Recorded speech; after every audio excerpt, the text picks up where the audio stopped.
விட்டு கொடுப்பது கூட ஒரு மனிதனுக்கு உற்சாகத்தை ஏற்படுத்தும், மற்றொரு மனிதனை முன்னேற்ற வைக்கும் என்பதற்கு ஒரு வரலாற்று நிகழ்வை நான் சொல்ல விரும்புகிறேன். இப்ப நிறைய மடாலயங்கள்ல பார்த்தீங்கன்னா இந்த மாதிரி ப்ரே பண்ற மாதிரி ஒரு பெயிண்டிங் இருக்கும். இதுக்கு பேரு த பிரேயிங் ஹேண்ட்ஸ், வழிபடுகிற கரங்கள் அப்படிங்கிறது அதுக்கு அந்த ஓவியத்திற்கான பெயர். அதுக்கு அந்த ஓவியர் வச்ச பேரு கரங்கள் தான். ஆனா நாம என்ன பண்றோம், வழிபடும் கரங்கள் அப்படின்னு சொல்றோம். த பிரேயிங் ஹேண்ட்ஸ் அப்படிங்கிற இந்த ஓவியத்தை வரைஞ்ச ஒரு பெயரு ஆல்பிரக்ட் டியூரர். இதுக்கு பின்னாடி ஒரு மிகப்பெரிய சம்பவம் இருக்கு. என்னன்னா, அவங்க அப்பாவுக்கு நிறைய குழந்தைகள். அந்த குழந்தைகள் வந்து ரொம்ப கஷ்டப்பட்டு எல்லாம் வாழக்கூடிய ஒரு ஜீவனம், கஷ்ட ஜீவனம், 16-18 குழந்தைங்க. அப்ப அவர் வந்து ஒரு தங்க வேலை செய்யற ஒரு இடத்துல வேலை செஞ்சுட்டு இருக்காரு. கைக்கு வாய்க்கும் கைக்கும் கரெக்டா இருந்ததுன்னு சொல்லுவாங்கல்ல, அந்த மாதிரியான ஒரு நிலைமை.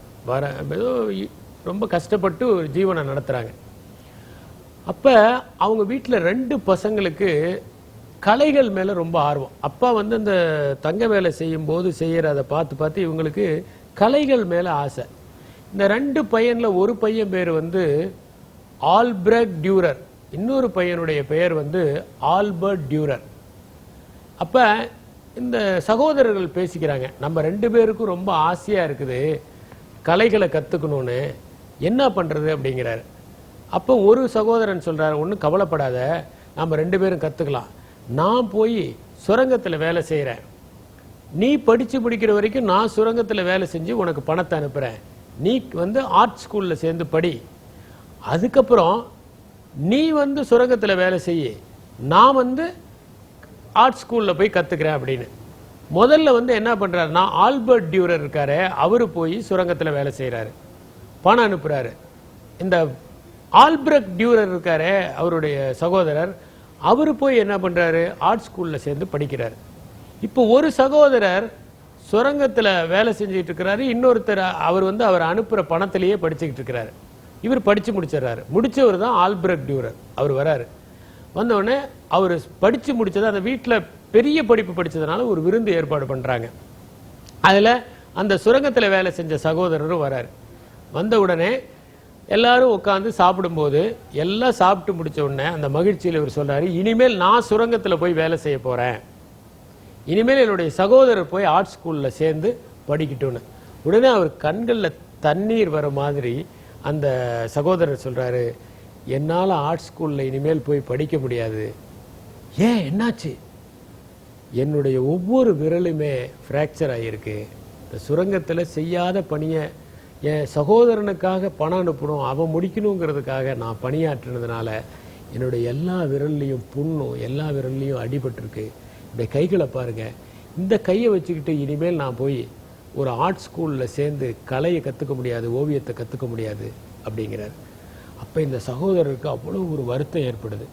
இவ்வளவு பெரிய தியாகத்தை செஞ்சா தன்னுடைய சகோதரர் தன்னை படிக்க வச்சார்னு அவருடைய கைகளை நோக்கி தன்னுடைய கைகளை தொடுகிற மாதிரி, இந்த வணங்குற மாதிரி ஒரு ஓவியத்தை தீட்டுறாரு. அதுதான் இந்த பிரேயிங் ஹேண்ட்ஸுங்கிறது. நீங்க பாத்தீங்கன்னா, முன்னேறினவங்க எல்லாருடைய வாழ்க்கையிலுமே யாரோ ஒருவருடைய தியாகமும் அடங்கி இருக்கு. இந்த தியாகம் செஞ்சவங்க பேர் வெளியே வர போறது இல்லை. இப்ப நோபல் பரிசு வாங்குறாரு ஒருத்தர்னு வச்சுக்கோங்க. இப்ப போன வருஷம் வந்து சீனத்திலிருந்து ஒருவர் பெற்றார். அவர் பேரு மோ யான்னு பேரு. மோ யான்னா என்ன அர்த்தம்? அவரே வச்சுக்கிட்ட புனை பெயர், பேச தெரியாதவர் அப்படின்னு அர்த்தம். ஒன் ஹூ டசன்ட் ஸ்பீக் அப்படின்னு அர்த்தம். அவர் நோபல் பரிசு பெறும்போது அந்த ஸ்பீச் ஒன்று கொடுக்குறாரு. அந்த ஸ்பீச்சில் என்ன சொல்றாருன்னா, எங்க அம்மா தான் எனக்கு உந்து சக்தி. வறுமையில வாடும்போது தான் சாப்பிட்ற உணவு கூட எனக்கு கொடுத்துட்டு ராத்திரியெல்லாம் விழிச்சிருந்துருப்பாங்க, எனக்கு பசிக்கலன்னு சொல்லுவாங்க. அந்த மாதிரி தன்னுடைய வாழ்க்கையை தியாகம் பண்ண என்னுடைய தாய் இந்த நோபல் பரிசு வாங்கின காட்சியை பார்க்க முடியலையேங்கிறது தான் எனக்கு வருத்தம் அப்படின்னாரு. எல்லாருடைய வாழ்க்கையிலுமே ஒரு தியாகம் இருக்கு. அந்த தியாகத்தை செஞ்சவங்களுடைய பெயர் நமக்கு தெரியறதில்லை. ஏன்னா உயர்ந்தவங்க எல்லாருமே யாரால உயர்ந்தவங்கிறத சொல்றது இல்லை. சில பேர் சொல்லுவாங்க, அது யாரை சொல்லுவாங்க? அம்மாவா இருந்தா சொல்லுவாங்க, அப்பாவா இருந்தா சொல்லுவாங்க. நண்பர்களை கூட மனிதர்கள் விட்டுறாங்க. நாளைக்கு இவன் பிரச்சனை ஆயிடுவானோ, நான் உயர்ந்துட்டா அதுக்கப்புறம் என்னை வந்து இவன் விடாப்புடியா பிடிச்சுக்குவானோ அப்படின்னு நினைச்சுக்கிட்டு அது சொல்றது கூட சொல்லி தெரியாதுங்கிற மாதிரி இருக்கிறவங்க நிறைய பேர் இருக்காங்க. உயர்ந்த பிறகு இந்த உலகத்தை உதாசீனம் செய்து விடுவோம் என்பது பலருடைய கொள்கையாக இருக்கிறது. ஆனால் அந்த தியாகம் இருக்கு பாருங்க, அந்த தியாகத்தை வெளியே சொல்வதில்லை. ஆனா அந்த தியாகம் ஏன் செய்கிறார்கள்? அவங்களுக்குள்ள ஒரு உற்சாகம். என்னுடைய தியாகத்தால் இந்த உலகம் ஒருவனுடைய உழைப்பால் பலனடைய போகிறது. எல்லா உழைப்பும் ஏதோ ஒரு வகையில இந்த உலகத்திற்கு நன்மையை தருகிறது. இப்ப நம்ம பார்க்கிறோம், தொலைபேசியை ஒருவர் கண்டுபிடிச்சார். அந்த தொலைபேசி எவ்வளவு உயிர்களை காப்பாற்ற பயன்படுகிறது. பிரிண்டிங்கை ஒருத்தர் கண்டுபிடிச்சார். அந்த பிரிண்டிங் இன்னைக்கு அறிவை பரவலாக்குவதற்கு எப்படி உதவுகிறது. கணினியை ஒருவர் கண்டுபிடித்தார். அந்த கணினி இன்று செய்திகளை உடனடியாக அனுப்புவதற்கு எவ்வளவு உதவியாக இருக்கிறது. மின்விளக்கை ஒருவர் கண்டுபிடித்தார். அது எத்தனை பேருடைய அறியாமையை போக்கி இருக்கிறது. காரை ஒருவர் கண்டுபிடித்தார்.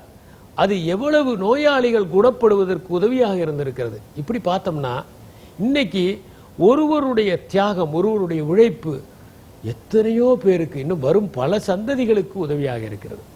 அப்ப தியாகம் என்பதை செய்வதற்கு உழைப்பவனை காட்டிலும் தியாகம் செய்பவனுக்கு அதிக உற்சாகம் இருக்கும். ஏன்னா உழைப்பவனான அந்த பலனை அனுபவிக்க போறான். நான் என் முதுகு மேல ஒருத்தனை ஏற வச்சு ஒரு கனியை பறிக்கிறேன்னா, கனியை பறிக்கிறவனுக்கு ஒரு உற்சாகம் இருக்கு. ஏன்னா கனி அவனுக்கு சொந்தம். ஆனால் முதுகை தருகிற எனக்கு உற்சாகம் இல்லாவிட்டால் நான் எப்படி முதுகை தருவேன்?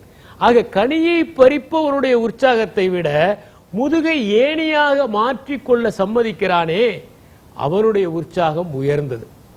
அவனுடைய உற்சாகம் அதிகமாக இருக்க வேண்டும். ஏனென்றால் அது பலனை எதிர்பார்க்காத உற்சாகம்.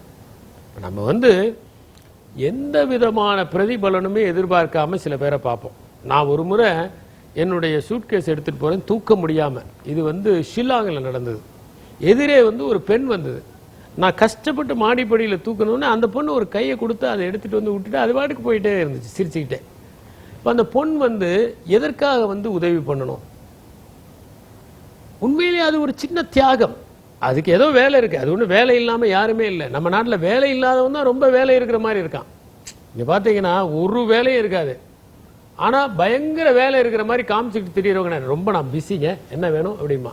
எப்ப பார்த்தாலும் செல்ல பேசிக்கிட்டே இருப்பாங்க, சும்மா போயிட்டே இருப்பாங்க. நான் நினைக்கிறது, இந்த ஆபீஸுக்கு நான் தான் ஹெட்டு, என்னை விட அதிக போன் கால் இவங்களுக்கு தான் வருது. அவங்க பிஸியா இருக்காங்க. பிஸியா இருக்கேன்னா எந்த வேலையும் செய்யலன்னு அர்த்தம். ஏன்னா வேலை செய்யறவன் யாருமே பிஸியா இல்லை. நான் பார்த்துருக்கேன், ரொம்ப வேலை செய்யற பல பேர் அவங்க டேபிள் கிளீனா இருக்கும், எல்லா ஃபைலையும் கையெழுத்து போட்டு அனுப்பிச்சிருப்பாங்க. ஒண்ணுமே வேலை செய்யாதவன் தான் பயங்கரமா இருக்கும். அவனுடைய ரூமை பார்த்தீங்கன்னா உங்களுக்கு ஏதோ ரொம்ப வேலை நடக்கிற மாதிரி, எப்ப பார்த்தாலும் ஒரு ஃபைல் எடுத்துக்கிட்டே போயிட்டே இருக்கிறது. இதெல்லாம் பாவலா காட்டுற வேலை, வேலை இருக்கிற மாதிரி காமிச்சுக்கிறது. உண்மையான பணி செய்பவர்கள் ஒருபோதும் காட்டிக்கொள்வதில்லை. ஆகவே உற்சாகம் என்பது பணியாற்றுபவர்களுக்கு மட்டுமல்ல, அந்த பணிக்காக தங்களை அர்ப்பணித்துக் கொள்பவர்களுக்கு அதிகமாக இருக்கிறது. அவர்கள் உற்சாகத்தோடு செயல்படுவதால் தான் உலகம் இயங்கிக் கொண்டிருக்கிறது. எனவே பெயர் வராமல், வெளியே தெரியாமல் வேர்களைப் போல இருந்து பணியாற்றுபவர்கள் தியாகிகள். அவர்கள் உற்சாகமே மகத்தான உற்சாகமாக இருக்கிறது. வேர்கள் உறிஞ்சுவதை மறுத்துவிட்டால் மரங்கள் பழங்களை தர முடியாது. வேர்கள் உறிஞ்சுவதை நிறுத்திவிட்டால் மரங்கள் பழங்களை தர முடியாது, கிளைகள் பூக்க முடியாது.